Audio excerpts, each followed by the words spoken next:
do a probability ka class, one dot class. Probability doubt classes. Anyway, we'll do it when we revise. What happened next week? What is that? Why No, next but week? next week I'll finish जो भी है, Okay. इसीलिए फिर तो बहुत सारे होंगे doubt. Yeah, we'll see. Whenever we finish this syllabus, hopefully by next week we'll be done with the chapter, this chapter also. So after that we can do doubt classes for anything. So anyway, we'll do it. Okay. Okay. Fine. Okay. So quickly I'll revise the product of a matrix, all the properties that we have seen so far. Product of two matrices. Basically, product AB is defined only when number of columns AB is defined when number of columns of A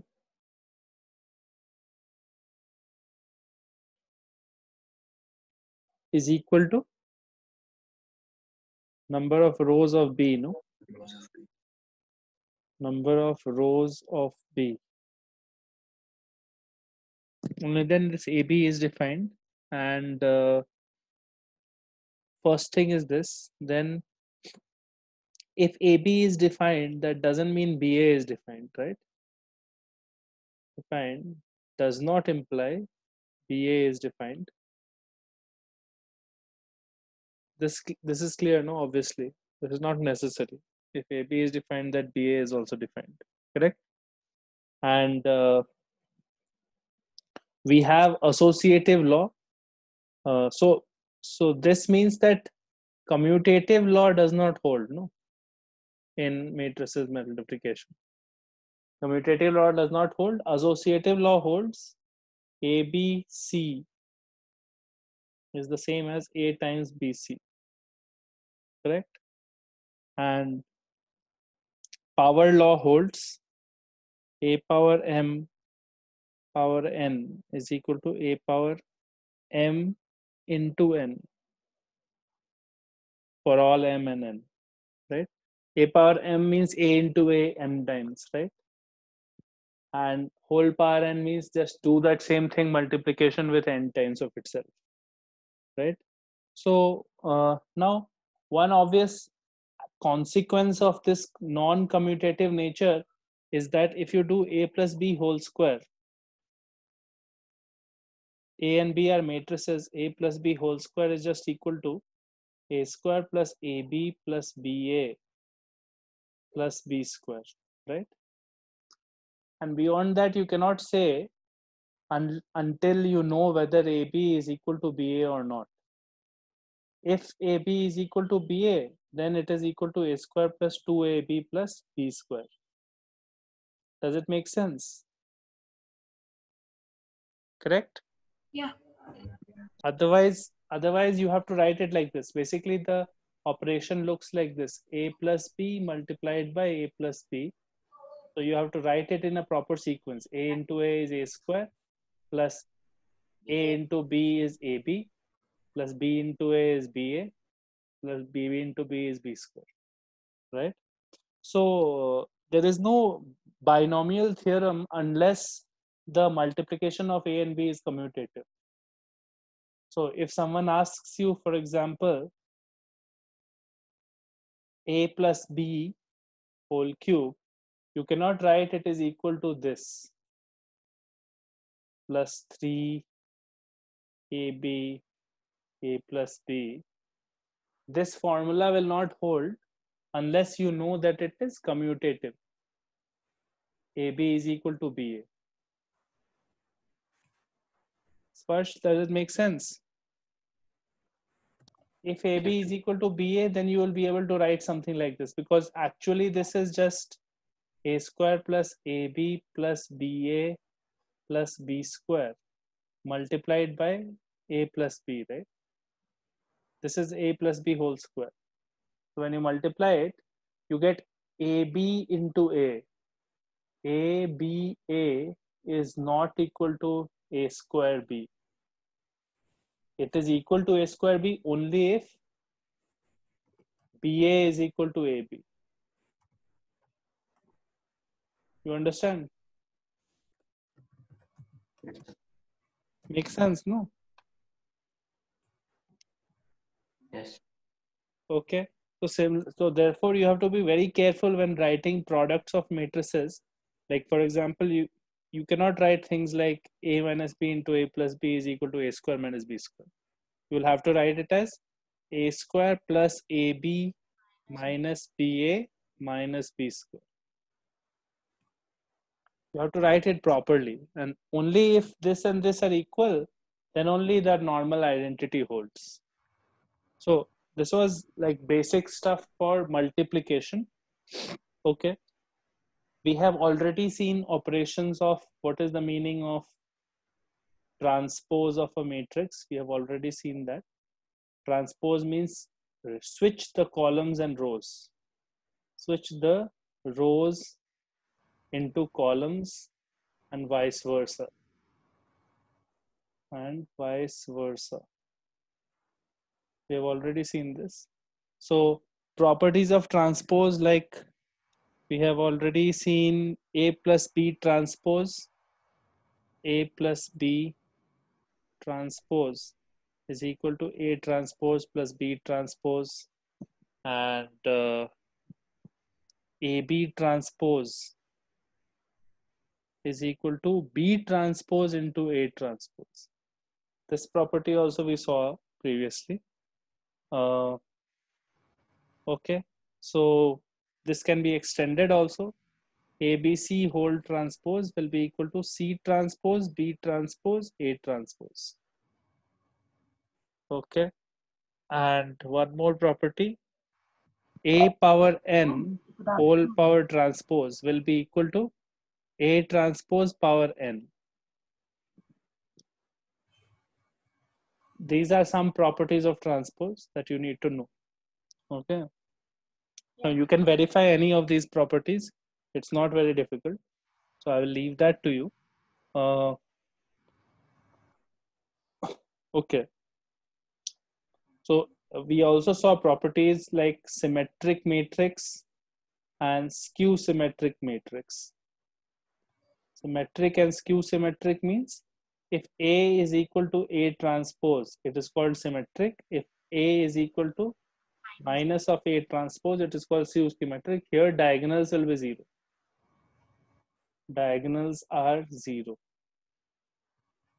And here they aren't.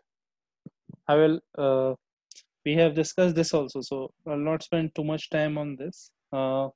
Some properties that I think we should revise once are every matrix can be written as sum of symmetric plus skew symmetric parts plus half of, this is the symmetric part and this is the skew symmetric part. Any matrix can be written like this. And this is the symmetric part and this is the skew symmetric part. Then if A and B are symmetric, then A plus B, A plus B, A minus B will also be symmetric, is also symmetric. Okay. K times A is also symmetric.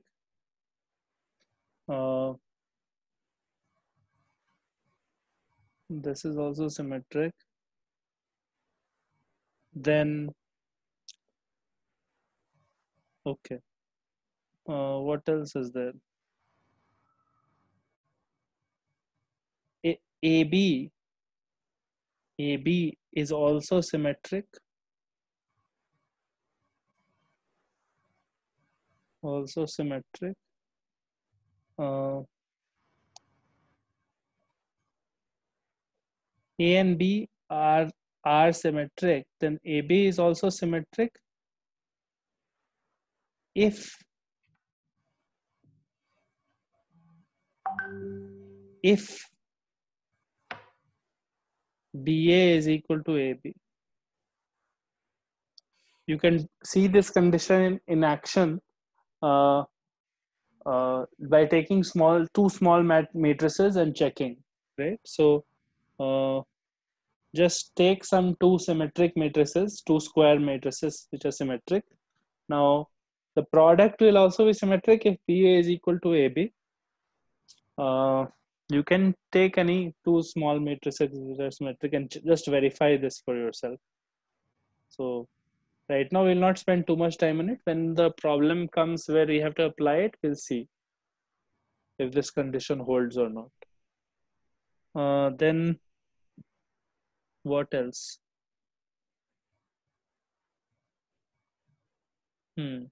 So all positive integral powers, all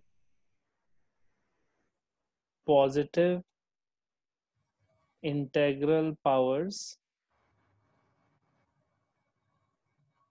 of a symmetric matrix are also symmetric. Symmetric matrix are also symmetric. So these are just facts that will come in handy at some stage. All positive integral powers of a symmetric matrix are symmetric.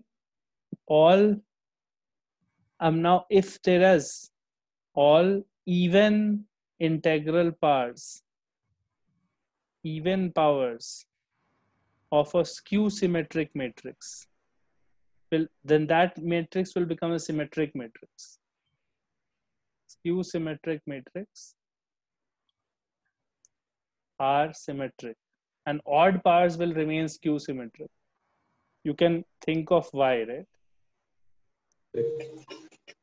Can you show a drawing? What is the meaning of becoming skew symmetric? Means Aij and Aji have a minus sign, right? Skew symmetric means the diagonal elements, the elements across the diagonal, when you switch the rows into columns, should remain negative, right? So if you have a skew symmetric matrix, so suppose 1, 2, -2, so this will be 0 and this will be 0. This is a skew symmetric matrix, B, suppose, right? So B power 3 will also is also skew symmetric.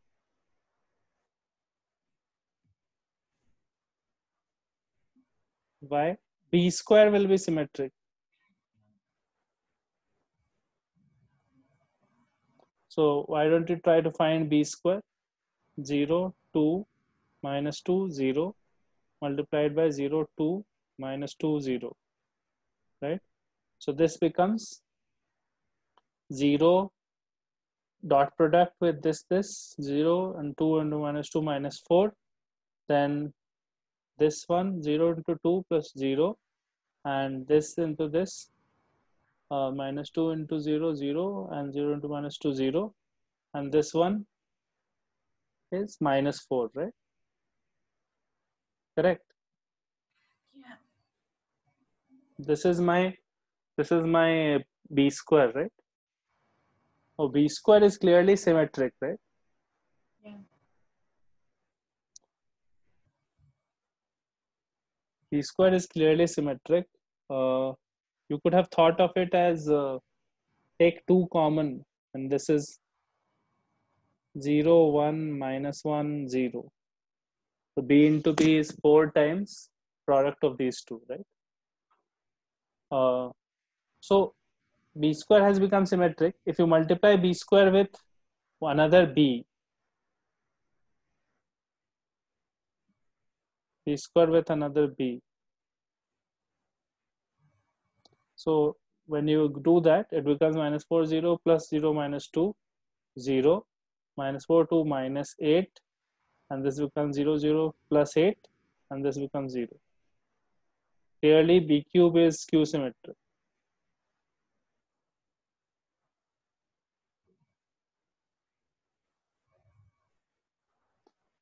So you are seeing that we started off with a skew symmetric matrix. The even powers become symmetric. Odd powers become skew symmetric. Okay. So that is what the theorem is saying. Now, are you sure, Sparsh? It's coming, no? Yeah. Right? Then the next thing is, if A and B are symmetric matrices of same order, symmetric matrices of same order, then one AB minus BA is skew symmetric and AB plus BA is symmetric. Skew symmetric.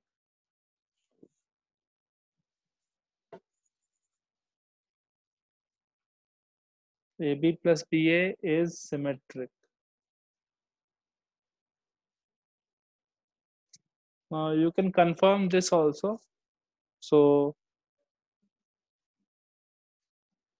just take two symmetric matrices,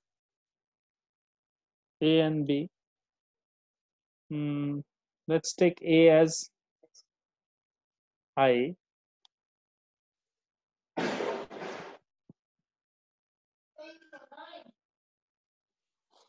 One second, guys. There's something in my eye.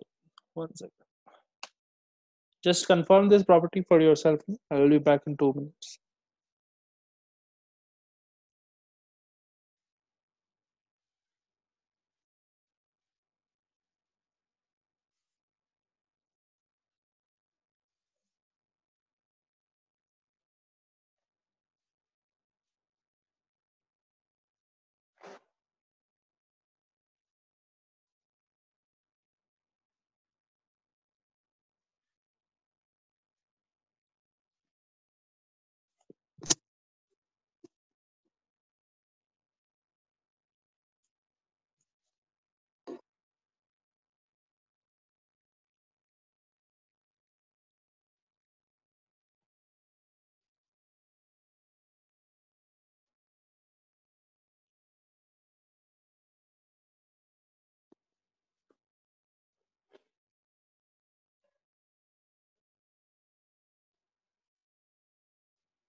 Okay. One second. Yeah.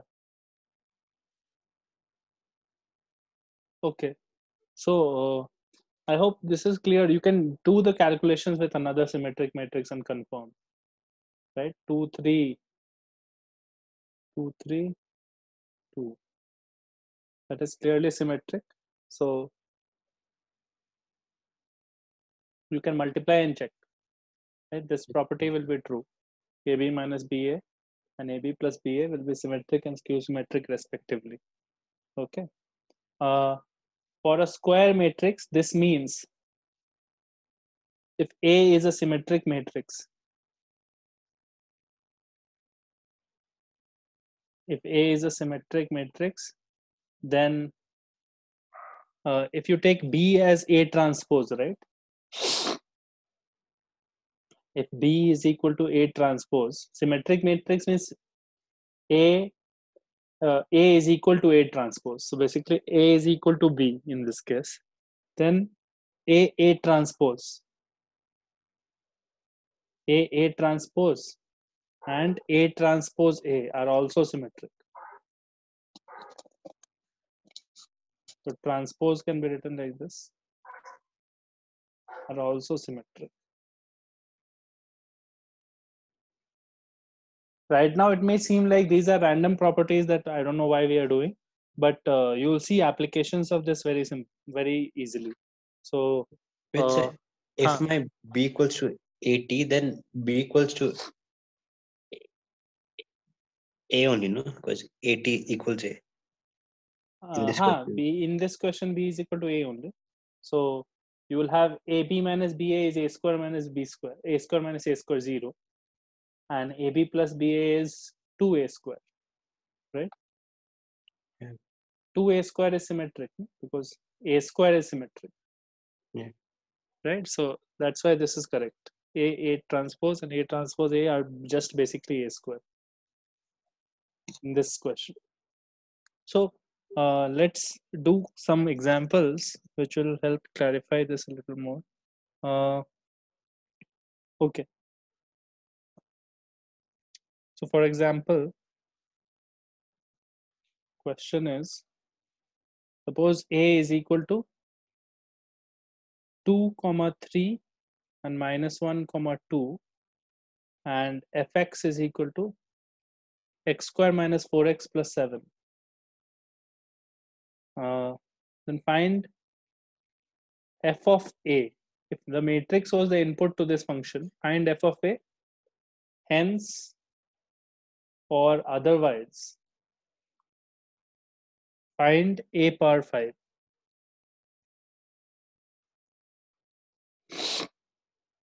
Question is this. Okay.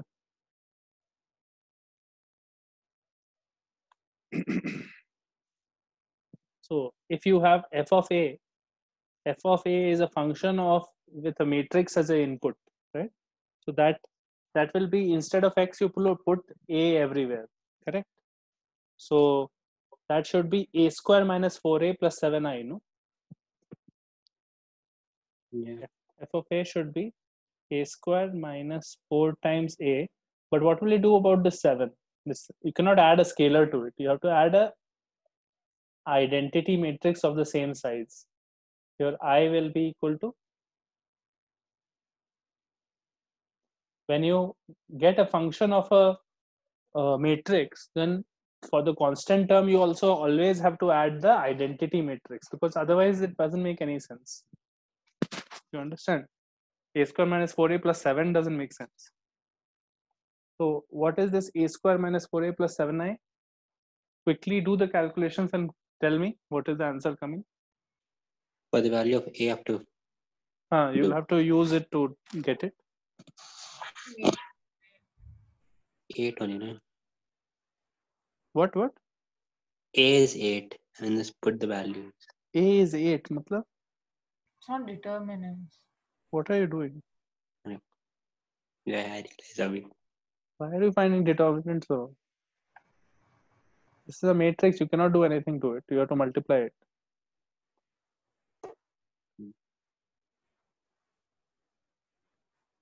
Why are we finding a power 5 instead, like, or you can find both, like either of them?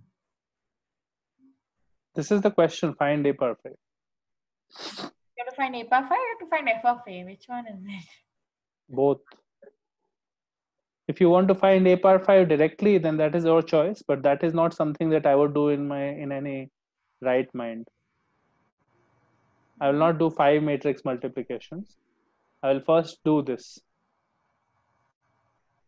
Okay, that's 0, 3, minus 1, and minus 11.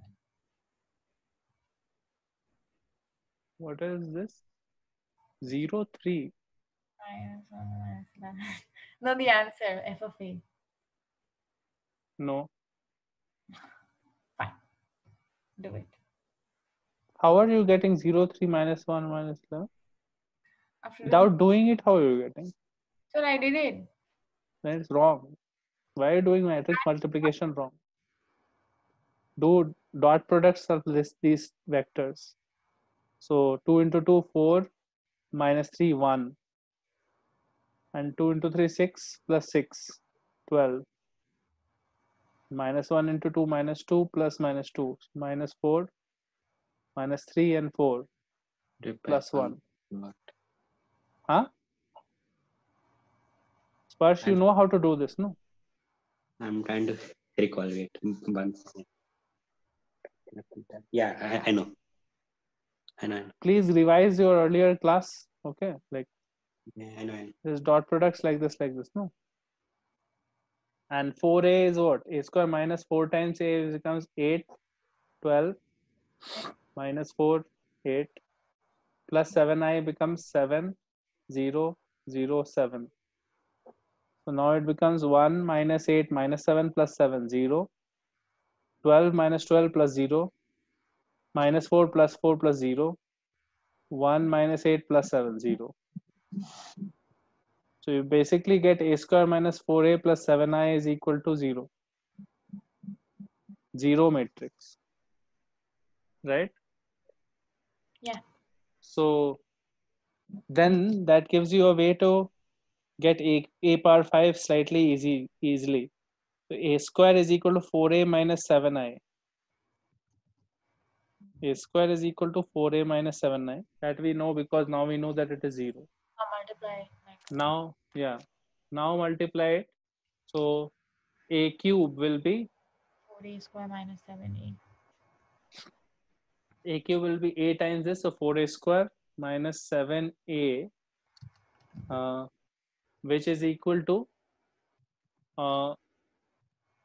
what can you take common? Now you write a square as 4a minus 7i. A square is 4a minus 7i, so that becomes 4 times 4a minus 7i minus 7a, right? Yeah. So this becomes 16a minus 7i, so 9a minus 28i, right, is a cube. So a power 4 becomes 9a square minus 28a. Again, you do the same thing. 9 times 4a. Sir, Huh? so how do you write a cube equals to 4a square minus 7a? Just before asking, you can try to think for yourself also once. 36 minus 28, 8a minus 63i. This is not some difficult step that you cannot figure out on your own. No, a cube. Is Okay. I into a is a. समझ में आ गया अब? Yes. यही खुद ही सोच लेना चाहिए था पूछने से पहले. A power 5 becomes 8a square minus 63a. So again 8 into 4a, so 32a minus 63a minus 31a minus 7 into 8 minus 56i, right? So finally you can just do minus 31 times a is 2 3 minus 1 2 minus 56 0 0 56. So just calculate this out. It comes out to be minus 118 minus 93 31 and minus 118. So this result is going to be useful in every step. You will use the same thing, and that is how you will find a power 5 in a slightly easy manner. You understand? Every step I'm using the same thing. Multiplying a cube is coming as this, I'll use a square value again. Then a cube I'll get in a simple way. A power 4 also I'll get in a simple way. And then again, right? So that is important to know. Okay. Okay. Everyone has gotten this, no? Yep. Okay. So what we will see now is a little bit of determinants. But before we introduce determinants, quickly revise the transformation, the linear transformation stuff that is there in the 3 blue 1 brown playlist. So basically, what is a matrix doing? It is transforming a vector to another vector, right? Yeah. Through a linear transformation. So a matrix, when applied to a vector x, is taking it to another vector x dash or y. So the job of a matrix is like a function. It takes some vector and changes it to another vector. क्या हुआ स्पर्श? नहीं, मैं mistake. Okay. Okay. So this is properly explained in that video, in that series, where he explains by saying, suppose you have space like this, 2D space, y, x. So what he says is that any vector can be represented by I vector and j vector, no, in 2D space, right? So basically these two vectors, I vector is 1, 0 and j vector is 0, 1, right? These two vectors are sufficient to represent any point in space, right? Right? Yeah. In linear combinations of I vector and j vector, I'll be able to represent any point in space. Now, a linear transformation is a function or is a change which takes any arbitrary vector. Suppose this was 2i plus 3j to another output vector, some other place it takes it to. Okay. So a linear transformation is a type of transformation which keeps the origin fixed. And what is the second property of a linear transformation? If anybody has watched the video, they will know. I watched video. I don't remember. There is in the first or in the second video only, he explains what is a linear transformation by giving nice visual explanations and many things it does. A linear transformation is something that keeps the origin fixed and keeps parallel lines are still parallel. He says keeps grid lines parallel. So remember slightly also, he was mentioning this in the second or third video only. What is a linear transformation? He shows space being squished in many ways, right? Many ways you can change space and it looks different later. But as long as you maintain the origin at the same place and all your parallel lines in the original figure are still parallel, that is a linear transformation. And then he says that this 2i plus 3j vector, this 2i plus 3j vector will end up at some other place. Let's say it ends up here in mind after the transformation has been performed. Okay. Similarly, every other point will end up at some other point, right? So what he says is final transformed vector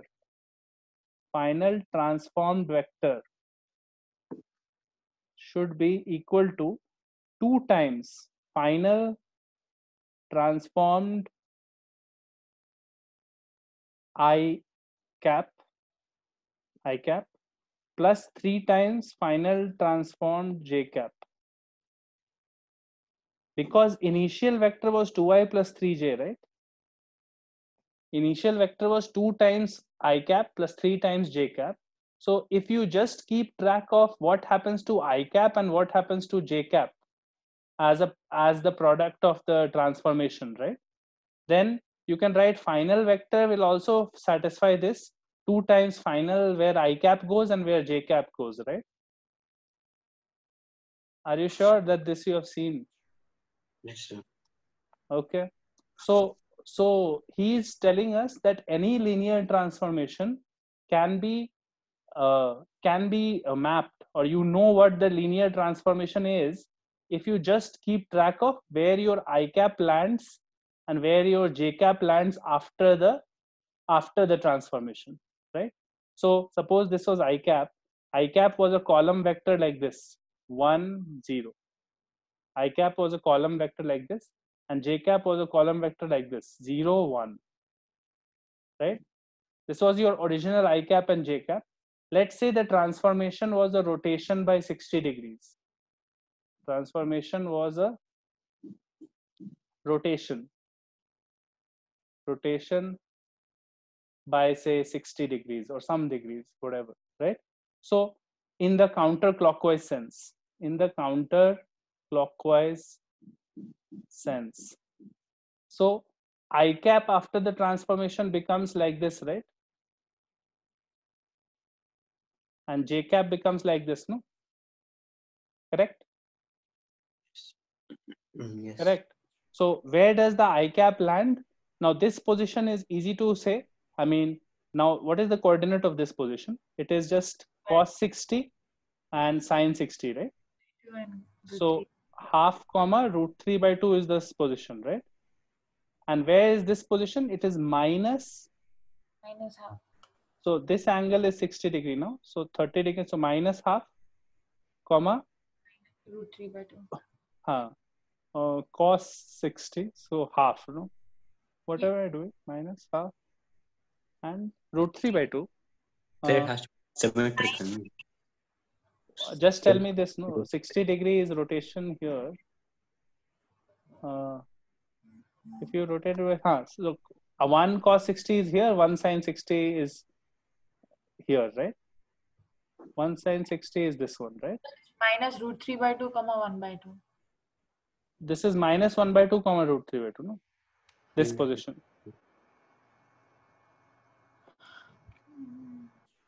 Obviously, no, 1 and 60, right? So 1, this is 30. Yeah. So, oh wait, I'm only wrong. Sir, in the x-axis, so we took 60 degree with the x-axis, and now we're taking 60 with the y-axis. So the y will rotate from y only. No? Obviously 60 degree turn करोगे तो यहाँ पे भी तो 60 होगा. 30, so cos. This is the thing, no? This is obviously correct. The coordinate of this point, right? Minus root 3 by 2, right? Because this is 30, right? So 1 cos 30 is this. Cos 30 I cap and minus cos 30 I cap and sin 30. Correct. So यही होगा ना? हाँ. This is correct, no? Sparsh? Yeah. And this is for the I cap, this is for the j cap. This is where I cap and j cap end up, right? So what we are saying is, suppose there was an arbitrary point here, x I cap plus y j cap, right? What we want to figure out is where will my final point end up after this rotation, right? Everything in this whole 2D space has been transformed by this linear transformation, which was a rotation. So I am saying final vector is some x dash I plus y dash j or something, right? Correct. That should be equal to x times where the I cap ends up. Where does I cap end up? Column vector of that position. So it is half root 3 by 2 plus y times where the j cap ends up. J cap ends up at minus root 3 by 2 and half, right? Correct? Yeah. So this is what he is saying in the transformation lecture, where he's saying final vector, you can keep track of where it finally goes by just doing the initial linear combination and keeping track of where I goes and where j goes, right? So that is what we are keeping track of here. This is where I goes and this is where j goes after the transformation.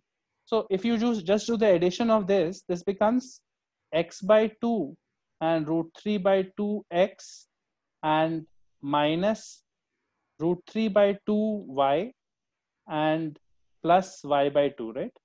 Yeah. This is your final vector, no? This is your final position of that x dash y dash, right? So x dash is equal to this, y dash is equal to this, final column vector, final transformed column vector. Now notice that this thing could have been gotten by writing it like this.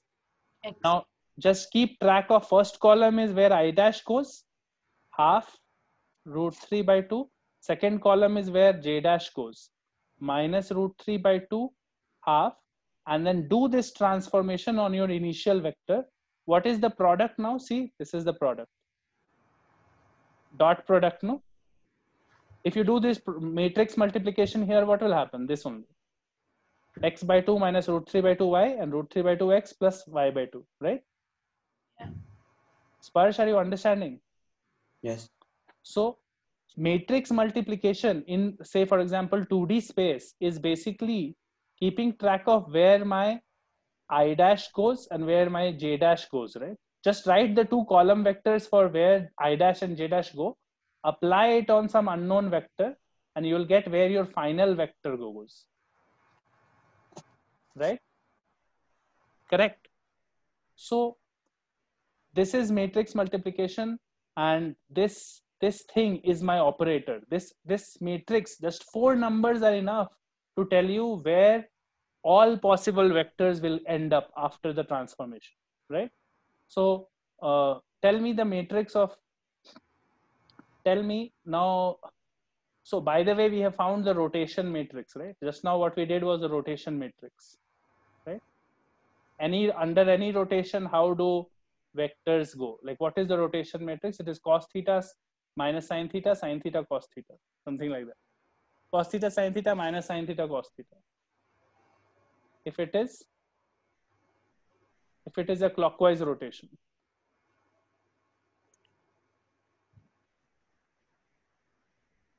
This is what we got. This is where I dash ends up, and this is where j. Something I'm writing wrong here. This was not correct. Cos theta sin theta should have been here. Cos theta sin theta, and this is minus sin theta cos theta. This is the correct rotation matrix. What we just did, right? So finally, what we are saying is just 4 numbers are sufficient to tell us the entire space, how the entire space will undergo a transformation.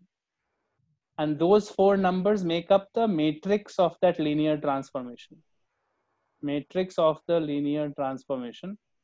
So suppose he explains with an example what is a shear transformation. Suppose we do a transformation where every square becomes twisted. Okay, so I'll just rub off this line. Every square is twisted like this. Like this it becomes. If you want a transformation like this where squares become like this, right?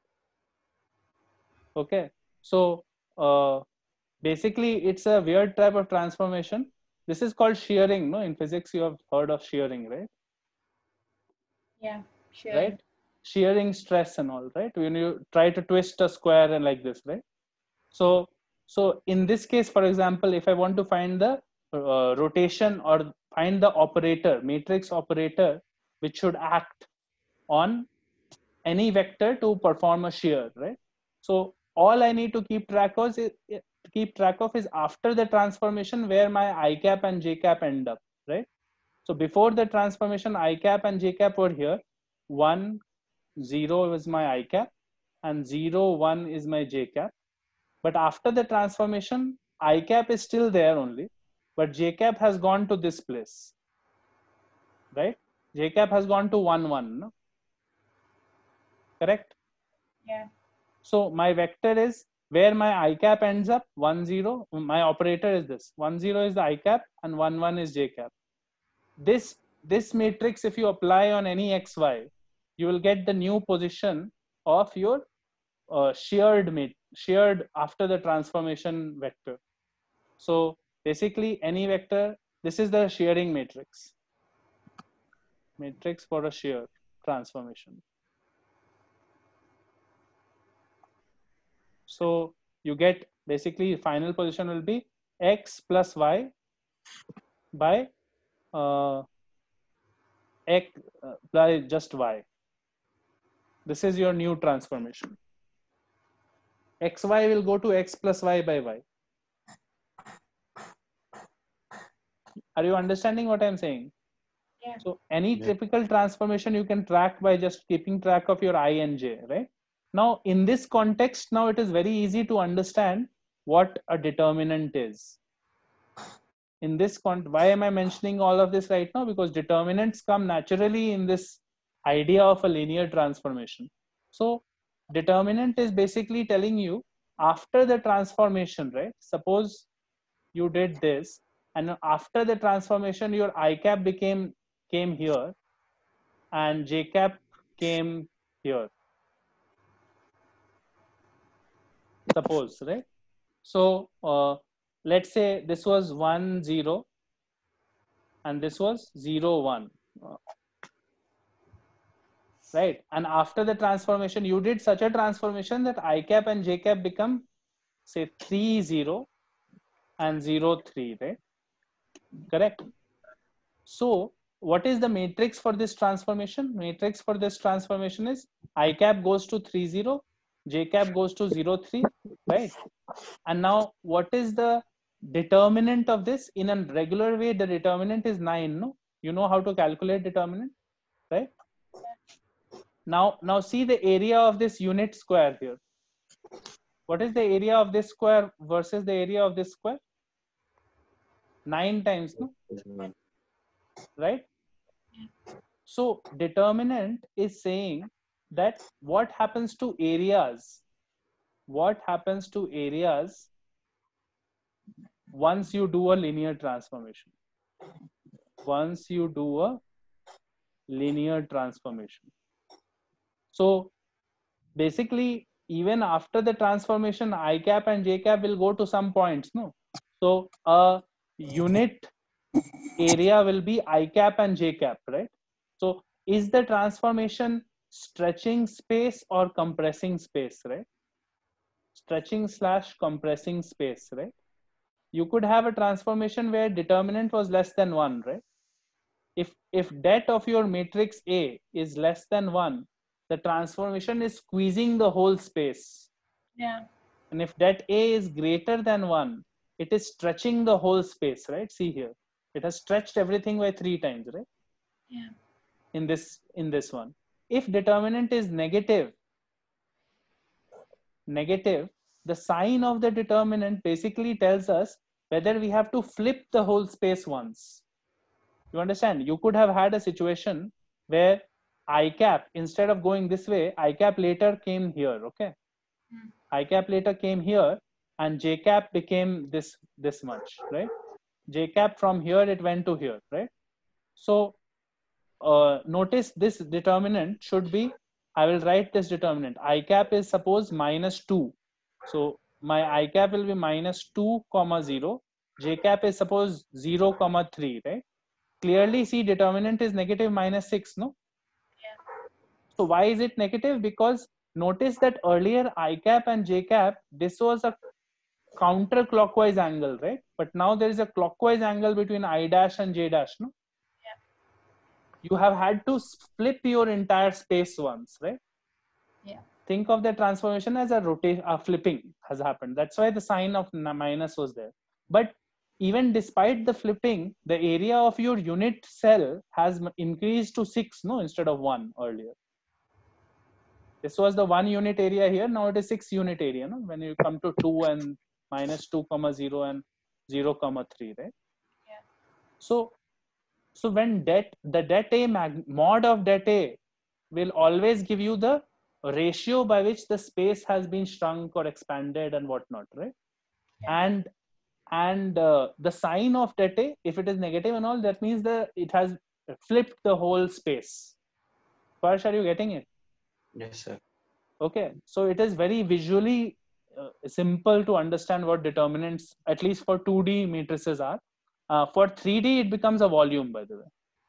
In 3D space, what is a matrix operator? You will keep track of 3 things now. It is very easy to guess what these 3 things are. This is where I dash goes, this is where J dash goes, this is where K dash goes.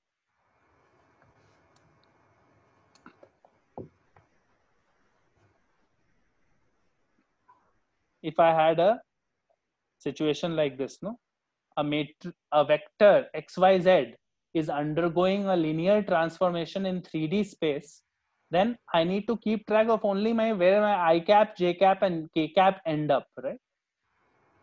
Okay. Is everyone following the same logic, right? Yeah. So I cap ends up, suppose I cap originally was at 1 0 0. This was the original situation. J cap was at here and K cap was at here. So if you think of this is the I matrix, no, 3 cross 3 I matrix, right? Yeah. So if nothing changes, then I cap, J cap, K cap end up at the same place, then nothing changes, right? Yeah. Is it making sense? That is why I matrix multiplication doesn't change anything, right? Because it just keeps you there only. But if something changes, suppose it becomes 2 0 0 and 0 half 0 and 0 0 3, right? Now everything has changed, right? This is a transformation now, right? Now this is a clear transformation where I cap, J cap, K cap have come in different places, right? So then your final vector should be where linear combination, same linear combination of I cap. So x times 2 0 0 plus y times 0 half 0 and z times 0 0 3, right? This is your final answer. So this is 2x by y by 2 and 3z, right? This is your final vector. Make sense? Yeah. Sparsh, समझ में आ रहा है ना? Yes. So here, instead of having an area, now I, J, and K define a volume of 1 cubic unit, no? Originally, they would have defined a small cube of 1 meter cube dimension, right? Size, right? Correct. Now, this new I cap and J cap and K cap also create a volume, and that volume will be the determinant value. The determinant of this matrix will be the final volume of that I dot J cross K or something that you would do, no? You understand? Yeah. There are 3 vectors A, B, and C. They will create a volume amongst themselves, no? Scalar triple product, right? Yes. Correct. This is your I dash, J dash, K dash. So whatever is that volume with respect to the original one, that will be the det of A. Just like area ratio was the det of A in 2 cross 2 matrices, right? Molly, clear, right? Yeah. Okay. Can you explain then what is the meaning of, just let's not do 3 cross 3 right now, 2 cross 2 matrices only. What is the meaning when det A is 0? Means that the change in the the area, you know, if it's 0, then that means area has become 0. This was I, this was J, right? Right? Yeah. So they are in the same line or something. Correct. Area has shrunk to 0. So I cap, let's say I cap goes to this place, this line. Right? Suppose. Correct? Yeah. And j cap, let's say, goes to this line, right? J cap goes in this direction, right? So if we just do a simple matrix, like I cap goes to this point, let's say this is a 45-degree thing. So this is just 1 by root 2 comma 1 by root 2, right? Yeah. And j cap goes to, let's say, this point. This rotates like this, right? So minus 1 by root 2 minus 1 by root 2, right? Yeah. So your determinant for this matrix would be 1 by root 2, 1 by root 2 where I cap goes, minus 1 by root 2, minus 1 by root 2 where j cap goes, right? Now see that that is 0, no? Yeah. Clearly that is 0 here, right? This has happened only because after the transformation, your I dash, j dash and I dash were lying on a straight line, no? Yeah. So notice that instead of the full 2D space that you had available before the transformation, now all your vectors can only lie on this line, no? Yeah. So space has been shrunk to one line, no? Yes, sir. What were all the possible vectors that you could have reached with I and j? That was full 2D space available, right? But if your transformation was this, right, then now only vectors on this line are available, right? Yeah. Which is clear because it is clear from the area interpretation also that area has shrunk. And also notice that this is the final vectors, column vectors are linear dependent on each other, no? They're just scalar multiples of each other. Basically the I dash final vector and j dash are not independent, they are dependent. So when you have dependent rows in a matrix, right? Two rows are dependent on each other, then det will be 0. Yeah. Right? Any two, even if it is 3 cross 3, if two rows are identical, this is what you would have learned in determinants, right? If two rows are identical, determinant value is 0, right?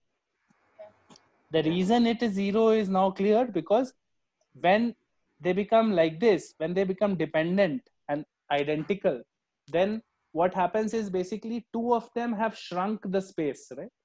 Yeah. Like the set of available vectors that you can reach has become a line here, right? So area has become 0, right?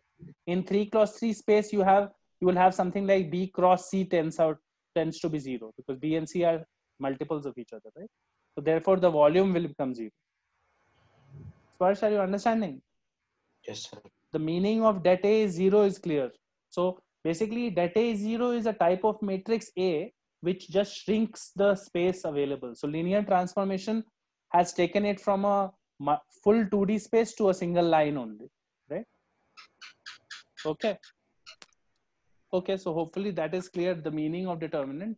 Once this meaning is clear, now we can see the properties which are just algebraic rules and all, rules of manipulation and all. I wanted the meaning to be clear because generally nobody cares about the meanings. So otherwise it's just a set of rules of manipulation, how to handle determinants. So, I mean, everybody knows how to find the value of a 3 cross 3 determinant. No? Yeah. So how do you find the value? Like it's that rule that I and J have to take and then take the first one, for example, here, and then cover that row and the column, and the remaining you have to do the like the cross thing. So first of all, notice the positions 1, 1, 2, 1, 3, right? And this is 2, 1, 2, 2, 3, 3, 1, 3, 2, 3, 3. Right? Now, the rule is basically expand along any row or any column, right? That's up to you. Any row and any column is fine. So 1 into, if the sum of the powers is even, right? The sign is plus, okay? The sum of the position is even, right? 1 plus 1 is 2, no? Yeah. So basically you have to do minus 1 to the power I plus j into aij into remaining value, right? Yeah. So here you will do 1, 2, 3, 1, right? Aij was 1. So minus 1 square 1. This is 1 minus 6. So minus 5. And then minus 1 to the power 3 here when you do 2, no? So it becomes plus minus. And this so is when do we turn that minus 1 to the minus 1 raised to I plus j? What is that? That is just a coefficient that comes. Like, why is the sign changing like this, right? Plus minus plus, why is it happening? Because this coefficient is always present. You understand? This coefficient was there, that's, you know that plus minus plus happens, no? Yeah. How does it happen? On its own, it doesn't happen without any reason. Because in every term, there is a coefficient on the position. Okay. So here it was plus because 1 plus 1 was 2, right? And here it is minus because 1 plus 2 is 3. And here it is plus because 1 plus 3 is 4, right? So minus 2, and when you block out these two rows, you get 3 into 1 minus 4. So 3 minus 4. And then plus 3 into 9 minus 2, right? So this will give you the value minus 5 minus 1 into 2 minus 2 into minus 1. So plus 2, and you get plus 3 into 7, 21, right? So this becomes 18, right? Correct. The debt of this is coming as 18, right? Correct. Correct. Yeah. Now we'll learn a different method of doing determinants. Different method of doing 3 cross 3 determinants. 3 cross 3 determinants. This is called a nice, it's a nice rule called Saras's rule. Okay. Now let me just quickly go back to that. I sort of know it, but I just want to confirm it once. It's a nice rule. You should know that. EFGHI, right? So what is the value of this determinant? You will be able to write the answer by inspection. That's why I want you guys to know it. So 1 second, just give me a moment. I just want to confirm it.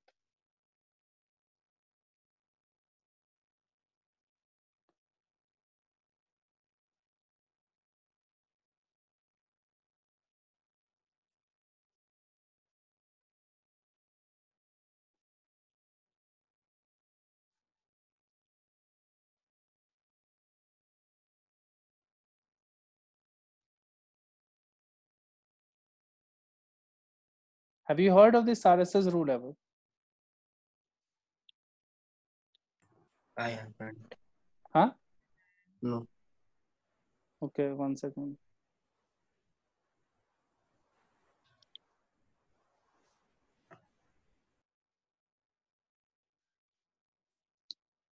Okay.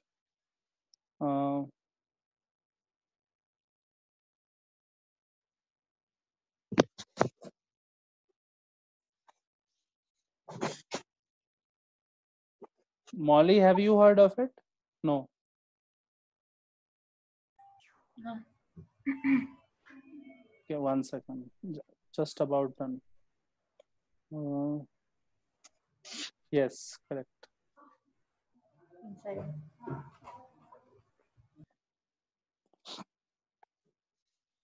Okay.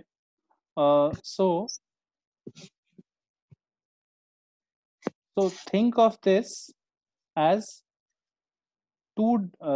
think of this in terms of diagonals. Okay, think of this as diagonals, and so one set of diagonals is like this, right? Correct. Correct. So I will just draw it again. A, B, C, D, E, F, G, H, I. Right. This is my determinant. Think of like this, diagonals like this. Yeah. Okay.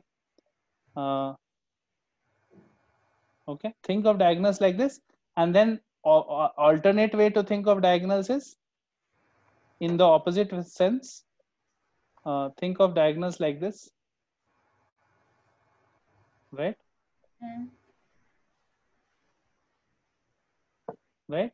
So now here you can say that diagonals were, there was a 3-length diagonal here, no? AEI, right? Yeah. And there were two 2-length diagonals, right? Yeah. And two diagonals with 1 length, no? Yeah. Correct. So what is the 3-length diagonal? Multiply those, AEI, and BF multiply with G, and DH multiply with C.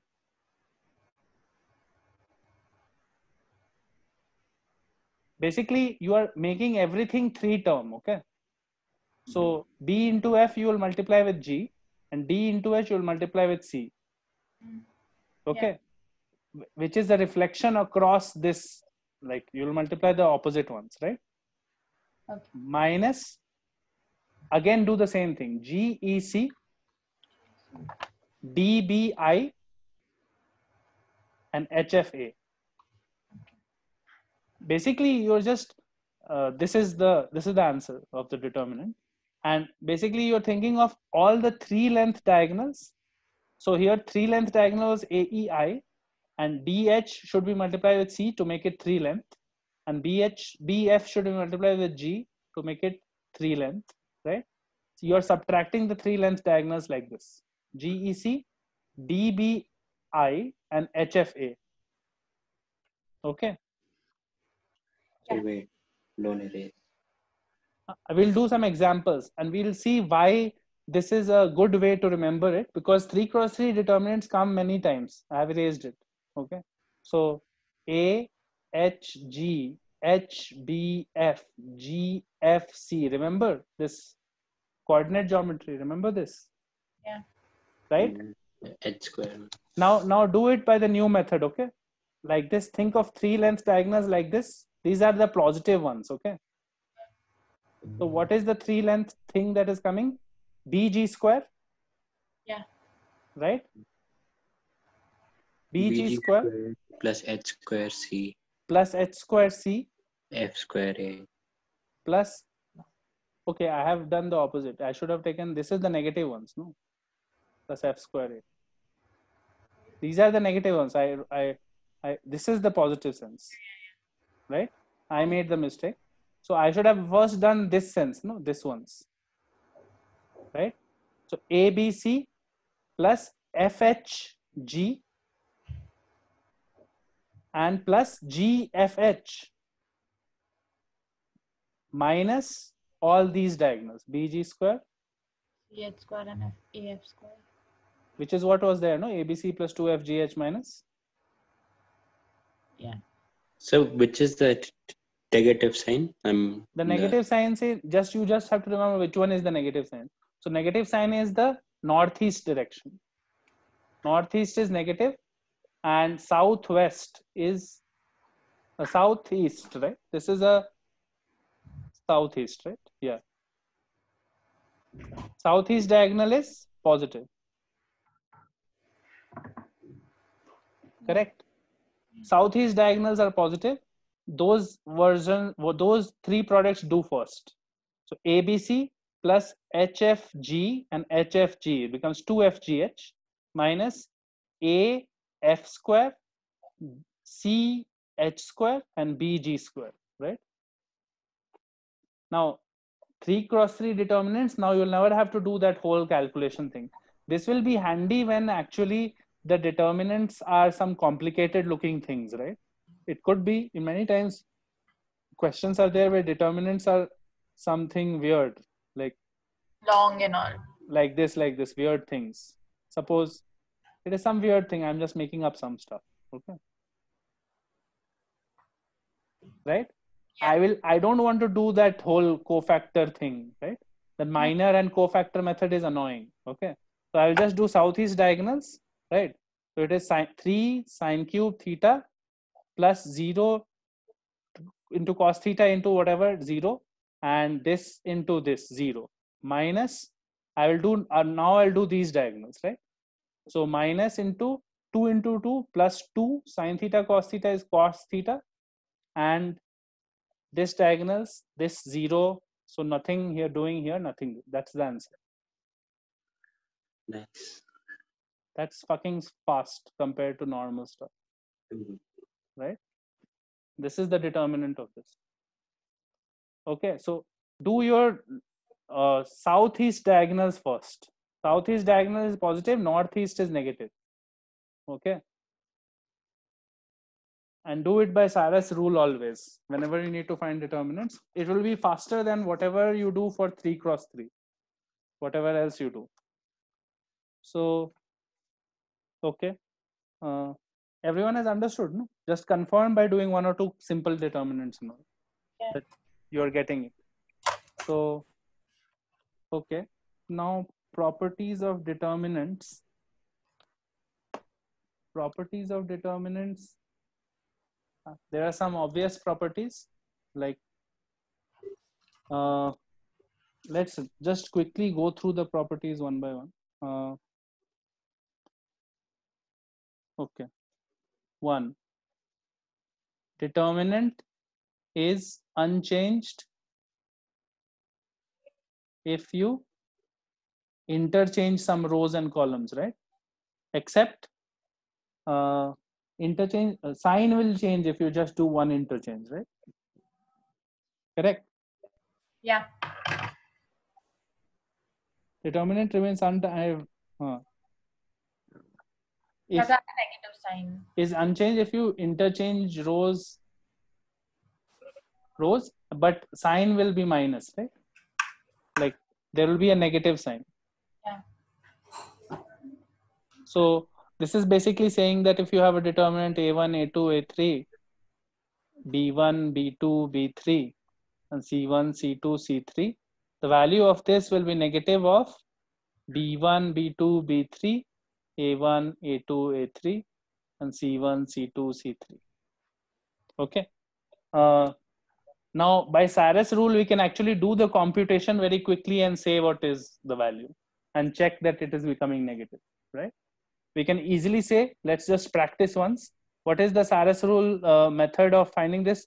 It is a1, b2, c3. I'm doing these two diagonals plus a2, b3, c1 plus a3, b1, c2 minus a3, b2, c1 minus b1, a2, c3 minus c2, b3, a1, right? This is my answer. Correct? Yeah. And you will just confirm here. Let's just notice which term comes where, right? So clearly in this determinant, a2, c1, b3 will come in the negative term, no? a2, c1, b3 will be negative, no? Because this comes in the northeast diagonals, right? You understand?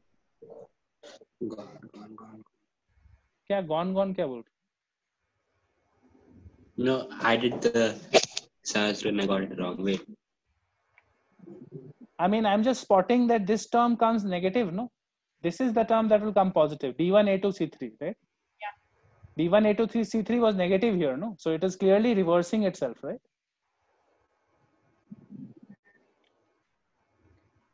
Yes, just sir. confirm for yourself, right? It is correct, no? Nice. Right? Okay. Then if one more thing is that if rows are changed into column, nothing changes. Rows are changed into columns. Determinant remains unchanged. That is unchanged. Again, now you can confirm. Suppose it was this was not this. The new determinant was A1, A2, A3, right? And B1, B2, B3, and C1, C2, C3. Okay. Let's just do it by Saras's rule again. See, A1, B2, C3 comes first. B1, C2, A3, B1, C2, A3, and C1, A2, B3. It's coming as the same, no? Yeah. Right? So now actually you don't have to worry too much about properties. You can just directly find the answer only. Every determinant. Okay. Just practice it enough so that you are sure about it. Like multiplication by a row, multiplication of each term will multiply the value of the determinant. If any row slash column is multiplied by k, multiplied by k, determinant is multiplied by k, right? This is some obvious stuff. I will not discuss this. This is obvious. If some rows are identical, if any two rows are identical, what happens to determinant? 0. This is obvious from the from knowing our linear transformation stuff. Determinant is 0 because the rows become linearly dependent, right? If they are identical, basically I cap and j cap are both going to the same place. So then you have basically shrunk the space only. So that's why that is 0. Yeah. Right? So rows are identical means the column vectors are identical, means I cap and j cap are going to the same place. So same line only. So it has shrunk 2D space into a single line. It shrinks 3D volume into a plane. If you think about it, and if you go back to the 3 blue 1 brown videos, what will happen in 3D space is, suppose I cap, j cap and k cap, right? This was defining a 3D volume, right? Something like this. Okay, now suppose you I cap went to some place in xy plane, right? And j cap also went to same line, right?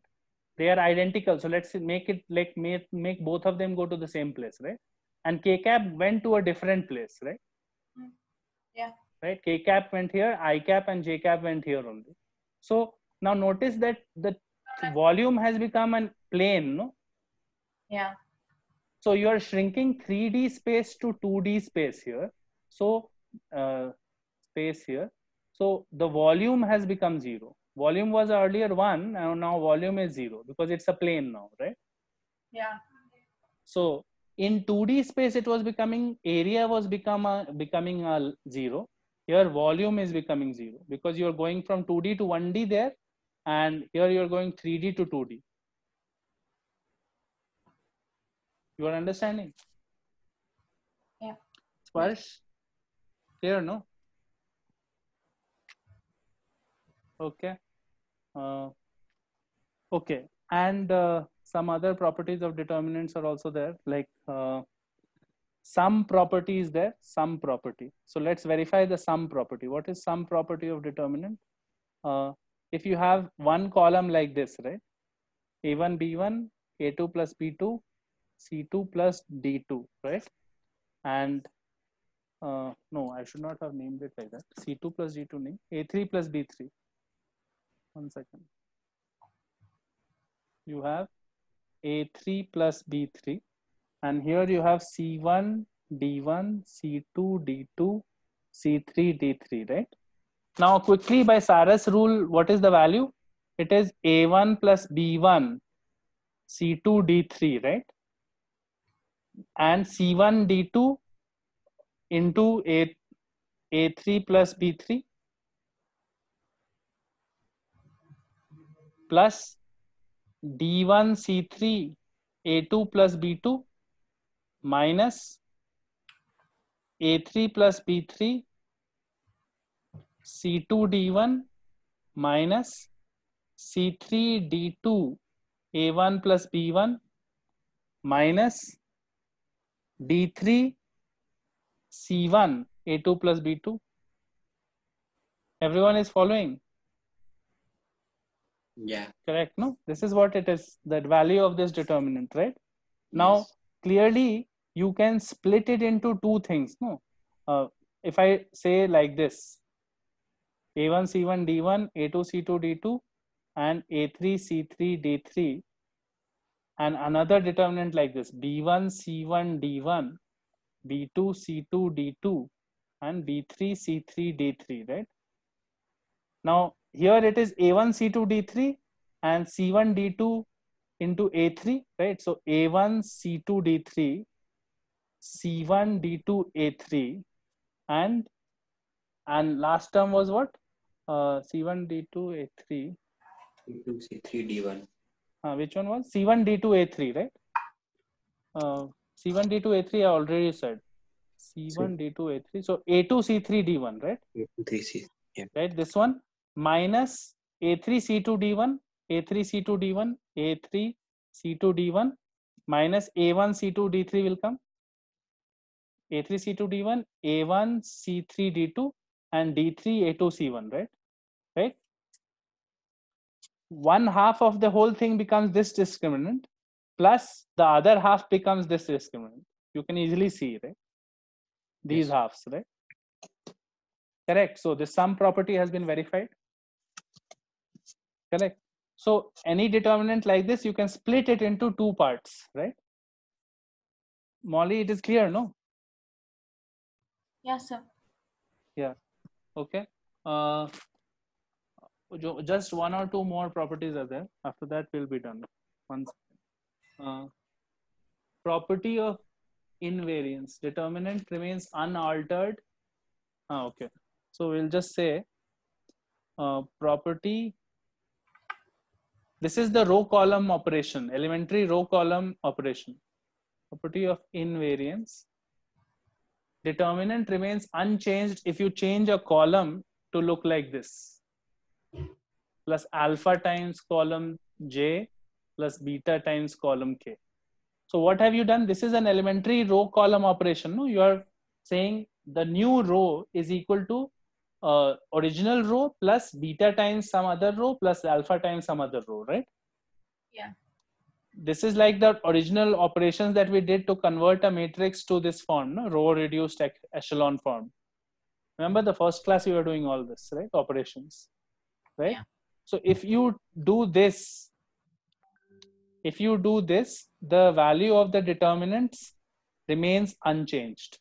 So that can also be again proved in a similar way. I will not do the proof. You can do the proof yourself. Let's not worry about the proof right now. The value of det remains unchanged. Will be unchanged. You can verify for yourself. Do an operation and see if the value changes or not. Okay. So then next one is factor property. Factor property. So if determinant becomes 0, right? When we put x is equal to alpha in the, if suppose determinant was dependent on some variable and you put the value of that variable as alpha and determinant becomes 0 in the determinant, then x minus alpha will be a factor. So you can take that factor out common. So we will see examples when it becomes clear. So right now, don't worry about it. We'll see examples where it will be obvious. So right now, just chill. One nice property is this. A1, A2, A3, and 0, B2, B3, 0, 0, C3, right? Correct. Now, what is the value of this determinant? Do it by Sarus rule. So southeast diagonal, A1, B2, C3, this becomes 0, this becomes 0, this becomes 0, this becomes 0, and this becomes 0, no? Every other term is 0, right? Yes, sir. Confirmed by Sarus's rule that only this term matters. No, nothing else is coming only, right? Yes, sir. Right. So this is an upper triangular matrix, right? We had said that this is an upper triangular matrix. No, below the diagonal, everything was 0. Similarly, if you have a lower triangular matrix also,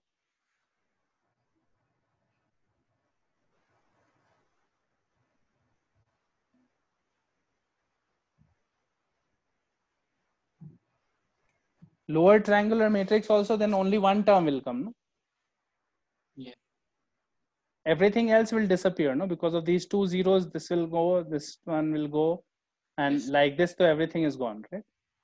So when you have a triangular matrix, right, or triangular type of determinant, then the value of the det is just the product of the diagonal elements. And which diagonal? This one diagonal, right? Det is equal to product of diagonal elements.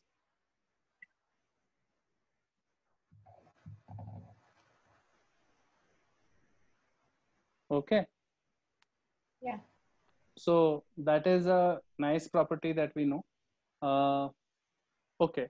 So we will do some questions and all later, but right now I actually want to move ahead to one major thing that I wanted to introduce today. So we'll take 1 or 2 more classes and do it. But right now I want to introduce one last thing, which is the inverse of a matrix. Okay. The reason we have done determinants is because in the regular method of finding inverse of a matrix, right? We do it by finding determinants. We do it by finding something called an adjoint. Okay.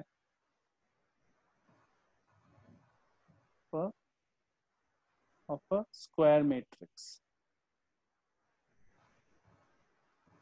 In the regular method of finding the inverse, we do it by finding the adjoint and all. No? Molly, you know this, right?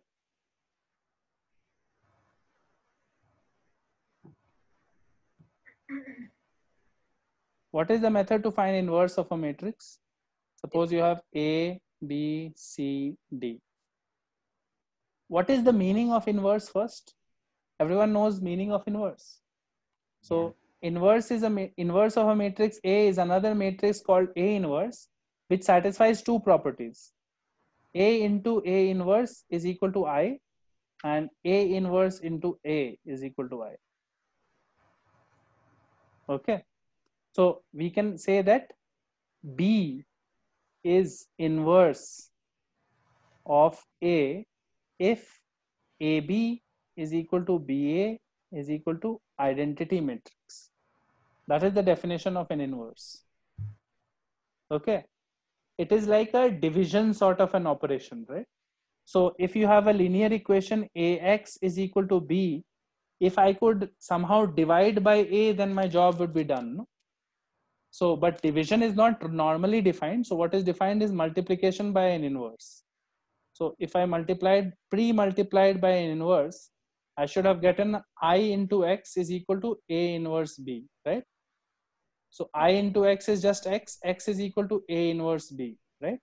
So if inverse exists, then we know how to solve this equation. Then AX is equal to B has a simple solution. Solution is X is equal to A inverse B. Sparsh, you are understanding, no?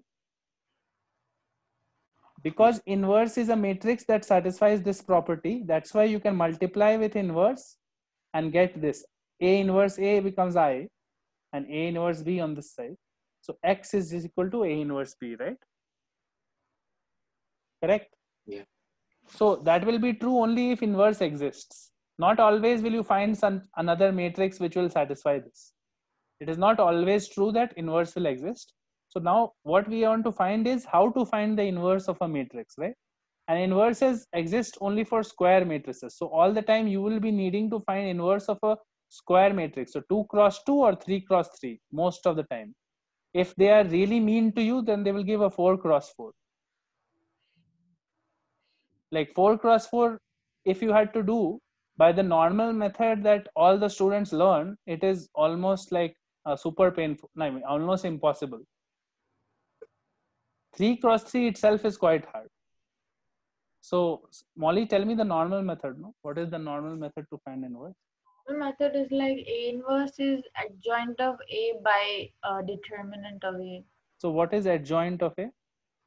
Adjoint of A is cofactor of A ka transpose. Okay, so first you find cofactor and then you take transpose, right? So what is cofactor of A here? It's like you cover D, right?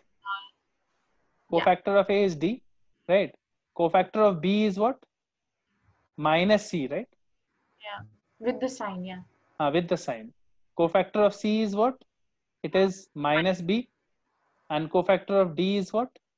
It is A, right? And transpose it, you have to transpose it, right? Wait, so what did you do? 1 second, I'll tell you, just chill. This becomes minus B A, right? and then you divide by the determinant of A, right? Which is AD minus BC. Yeah. Right? So this is your final answer of your A inverse, okay? So, okay, so you know the method. So I will just explain the method once. So normal method is this. See, first, A inverse is defined to be 1 by det of A. This is det of A of adjoint of A. What is adjoint of A? So we have to find something called adjoint of A. This is my A. So adjoint of A is basically you write all the cofactors and take a transpose. So transpose we'll keep here and keep here like this. First, know what is a cofactor. Cofactor is the thing that comes when we do the determinants in the regular way, right? If you have 1, 2, 3, 4, right? Cofactor of this, right, is what? Block out this row and this column, right? 4. So what is left? 4, right? But with the proper sign, this position is what? This position is 1, 1, so it's a 4 only, right? Plus position, right? Cofactor of 2 will be block out this row and this column. So answer should be 3, but position is 2 plus 1, 3. So it will be minus 3, right? The minus 1 to the power I plus j also you have to say. Cofactor includes that sign thing, okay? So cofactor of 3 will be what? Like this, block out. So 2, but with the sign. So minus 2. Cofactor of 4 will be what?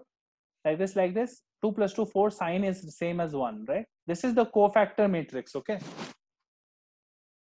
The cofactor matrix, you have to take a transpose. So notice that cofactor matrix of this is just reversing the diagonal elements and again reversing this also, right? So it will come as D A and putting a sign minus and reversing this one, right? So minus C minus B, right? This is my cofactor matrix. Sparsh, you can think about cofactors. Just do the cofactors here. Cofactor for A is D. Cofactor for D is clearly A. Cofactor for B is minus C. Cofactor of C is minus B, right? Yeah, okay. Correct, no? Yeah. So this is cofactor. Take all the cofactor matrices and then do transpose. So transpose would be D minus C and minus B A, right? So this is my adjoint of A, okay? Now once you have adjoint of A, you can divide by the det of A. Det of A is one modulus of AD minus BC. Whatever is the value of AD minus, not modulus, value of AD minus BC. Value of AD minus BC multiplied by D minus B minus C A. This is my A inverse, okay? So this is just a scalar, right? This is a scalar multiple, scalar, and this is the matrix, right? You can even take this scalar inside, right? Then every element of that matrix will be multiplied by that, right? You understand? You can take that scalar inside and multiply it, but you don't need to. So this is the A inverse. This is the normal method.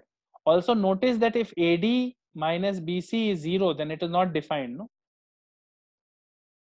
Then A inverse is not defined, right?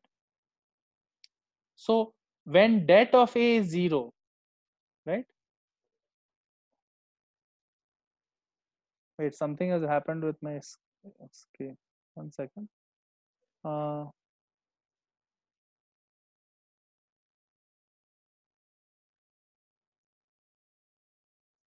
When det of A, why is it so thin, dude?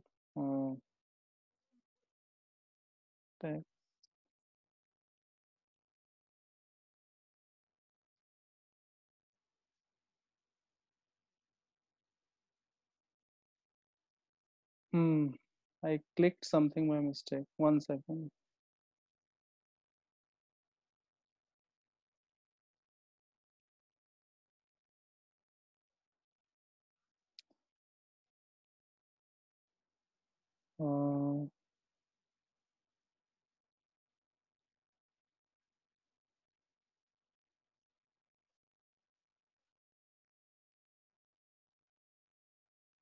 So for now, we have to live with this. I have to figure this out later.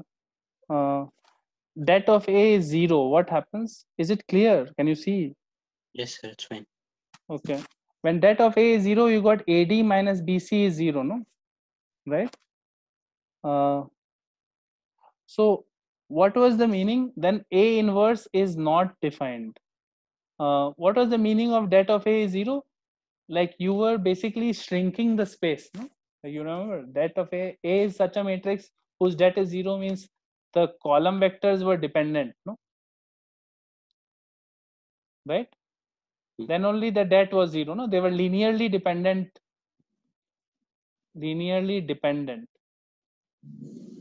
Correct? So such a matrix, you cannot take an inverse. You cannot take an inverse of that. So basically, think of what has happened, right? Think of it in terms of a transformation, okay? So imagine if it was a normal transformation. Molly, are you listening? Yes, sir. Imagine if it was a normal transformation where it was not shrinking space, okay? So I could transform it like this, no? I cap and j cap, right? Correct? And inverse is defined in this because you can do a reverse transformation and get back also, no? This, right? Correct? Yeah. But what was the meaning of a transformation where space was only being shrunk, right? Yeah. If space only has shrunk to a line, no, then there is no function defined. Many points, it is a many to one identity, no, that has happened.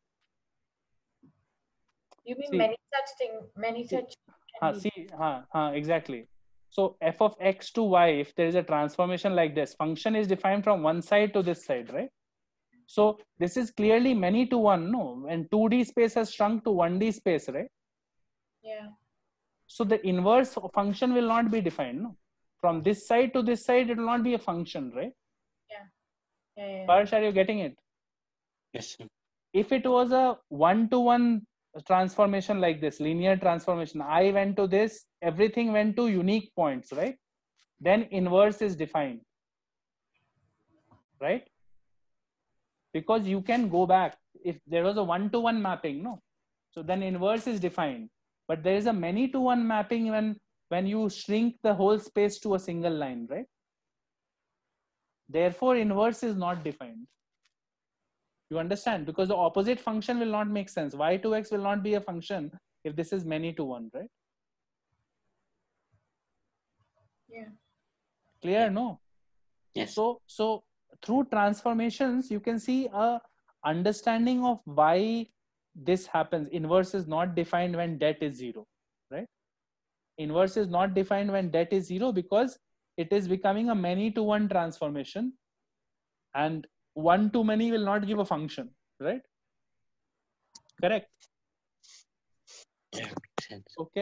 Okay. So for now, this is the meaning of inverse. And now, how do you find inverse in a different way? So think of what would have happened if it was a 3x3 matrix, right? 3x3 matrix. You have to do inverse is defined as 1 by det of A into adjoint of A, right? So you have to actually find adjoint here. Adjoint will be the cofactor matrix ka transpose, right? So cofactor matrix will be this cofactor, right? So this is EI minus HF, and then there will be minus of cofactor of this would be DI minus FG, right? Minus of DI minus FG, and cofactor of this would be DH minus EG, DH minus EG, right? Yeah. And similarly, you fill up all these spaces and then take a transpose, right? And then that is adjoint of A. So this thing will take forever, no? Like, yes. It'll be a very big question. And then divide by det of A, right? That is your inverse of A, right? So do cofactor of 3x3 matrix, then transpose it. So you have to remember every step. Every step is important. Cofactors, transpose, and then divide by 1 by det of A. These three steps give you the inverse. Okay. Now what we will learn is a nicer way. Okay. What we'll learn is a nicer, not as fast as the Saras method, but still faster. Okay. Still faster than the regular way of doing inverse. So let's say, suppose you have to do a inverse of some 2 cross 2 matrix. Okay. So 2 cross 2 matrix ka inverse karna hai. So it is suppose A, B, C, D, right? This is my matrix A. I want to do the inverse of this, right? So the method is write a identity matrix of the same size here. Okay. What have I done? I have written an identity matrix of the same size. If it was a 2 cross 2 square matrix, I'll write a 2 cross 2 identity matrix, right? Okay. And what do you have to do? You have to convert this to row reduced echelon form. Okay. You know that form, no? Remember that form first class that we did? Yeah. That form you have to convert it to. So 1, 0, something like this, right? Okay, something like this is the row reduced echelon form, no? Yeah. So how do we convert? You do it by row column operations, right? So I will first make this 1, right? So what will happen here? 1 B by A, right? And C D, right? Correct? And I have to make this 0, right? I have to make this term 0. So I will make subtract C times 1, no? So how did you make it 1 B by A C D? What did you do? I have just divided by A.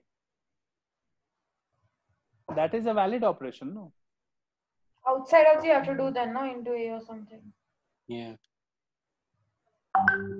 Row operations may you can take common and all, no? Some values. Then you have to write that outside as well. Yeah. You have to write that outside.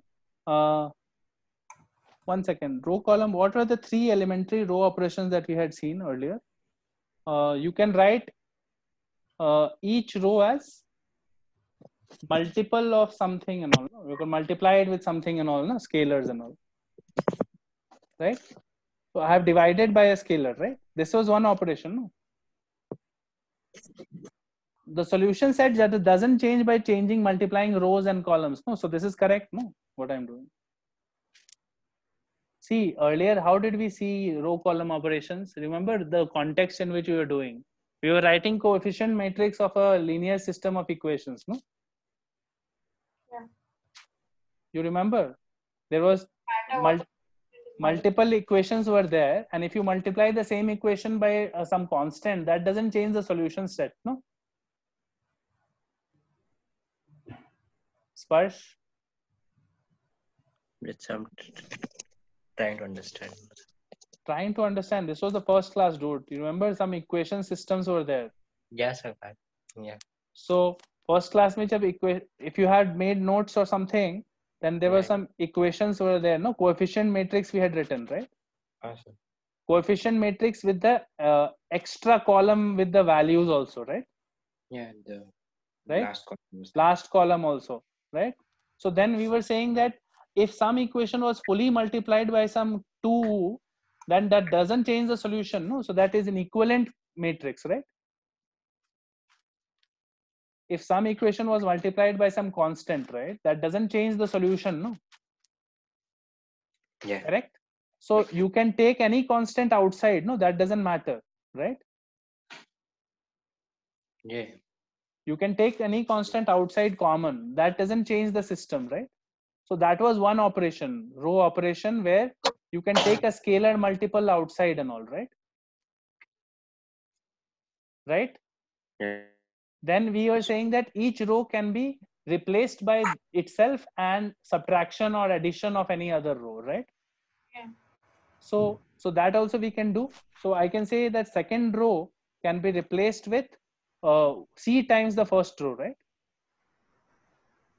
Itself minus C times the first row. So this becomes 0 and this becomes D minus C times first row, right? Correct?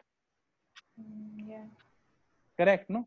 And so what have I done here? Row 2 has become row 2 minus C times row 1, right? This is the operation here. And this operation was what?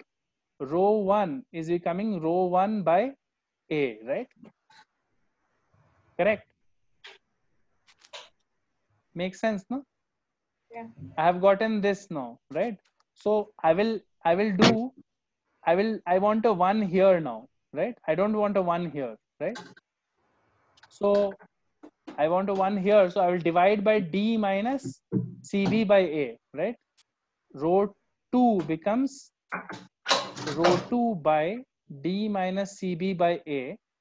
So that becomes 1 B by A divided by 1 B by A remains same, and this becomes 0, 1, right? Correct? Yeah. So, okay, the numbers would have been nicer. If we had some numbers and we had tried to do it by numbers, no, it would have been nicer. So, okay, I'll just tell you the idea first and then we'll do an example. So the idea is basically 1, 0, 0, 1. And you have some numbers here, okay? 2, 3, 1, 4. Okay. I want to find the inverse of this matrix, right? So I will do whatever operations to make this row reduced echelon form, okay? And the same operations I'll keep copying here. Each step, whatever operation I do here, I copy here, okay? When this comes to row reduced echelon form, this matrix, whatever is that answer, is the inverse. Is this longer or shorter than that one? It will be shorter. If you practice a little bit row reduced echelon form, no, you just have to get this to this form. So you'll do 2, 3 column row operations and you'll get it to this form. As soon as you get it to this form, you are each step you're copying the same operation here. Okay. So let's convert it. Operations and row operations both. No, whatever operation you do to make this, no, you have to do the same to the other. Same thing you have to do here. Okay. So to the identity matrix. So let's do it once. So 2, 3, 1, 4, right? And I'll put 1, 0, 0, 1 here. So first I'll make it 2, 2, 1 I'll make. So this is 1, 3 by 2, 1, 4. So this becomes 1 by 2, 0, 0, 1, right? Right? It's divided by 2 everywhere. Divided by 2 in the first row, not everywhere. And then second row I'll subtract to make it 0. So second row has become subtraction of this. So 3 by 2, 4 minus 3 by 2 is how much? 5 by 2, right? So here it becomes half, 0, 0 minus this minus half and 1, right? Correct? And now I have to make this this in the correct form, right? So I will divide by 5 by 2. 5 by 2 I'll divide here, right? So 1, 0, 3 by 2, 5 by 2 I'll divide here. So this becomes 1. So I have to divide by 5 by 2 here. 0, minus 1 by 2 divided by 5 by 2. So minus 1 by 5, right? And 0, right? And 1 by 5 by 2. So 2 by 5, right? Correct? Yeah. And I have to just make this 0 now, right? So make this 0 by subtracting, right? Subtracting 3 by 2 times second row, right? 1, 0, 0, 1. 3 by 2 times second row. First row I have made it 0 by subtracting 3 by 2 times second row. So here half minus 3 by 2 times second row. Half minus 3 by 2 times second row is plus 3 by 10, right? And 0 minus 3 by 2 times second row minus 3 by 2 times second row. And this becomes minus 1 by 5, 2 by 5. This is my answer. So this is what? 5 by 10 plus 3 by 10. So 8 by 10. So 4 by 5. And this is what? Minus 3 by 5, 1 by minus 1 by 5 and 2 by 5. This is the inverse. Like with some practice, no, this row reduced echelon form is very quick. You can do it in 4 steps, right? And especially when it is a 3 cross 3 matrix, it is much faster than 2 cross 2 matrix, right? Like see in 2 cross 2 square matrix, to find the inverse, you don't even need to do anything. You just need to remember what is the inverse. Yeah. 1 by det A of the inverse is just dA minus C minus B minus C or something. Yeah. Like 2 cross 2 square matrix is not a problem anyway. No, that is, you can remember the answer of that. You invert this and put some minus signs and all. You can check it yourself. It is there in your book. Okay. Inverse of a 2 cross 2 matrix. Sparsh, you are understanding? Yeah. So inverse of a 2 cross 2 square matrix is not the problem. Problem happens when there is inverse of 3 cross 3, right? In that, definitely the inverse operation is very long in the normal way, no? Normal way is super long there. So what you have here is you need some practice maybe with converting to row reduced echelon form. But if you do that work, if you are able to convert to row reduced echelon form easily, then all the steps you keep copying on the identity matrix. Whatever steps you are getting, finally this will become like the identity matrix.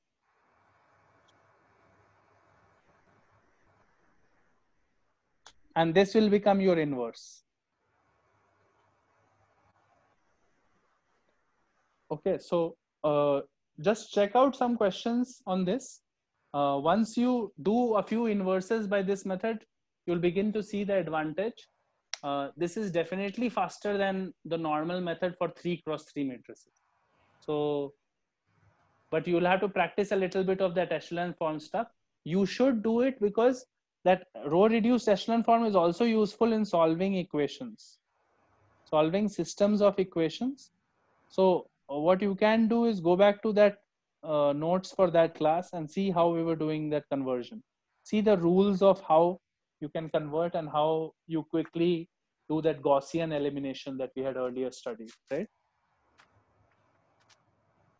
This is the Gaussian elimination method for solving equations.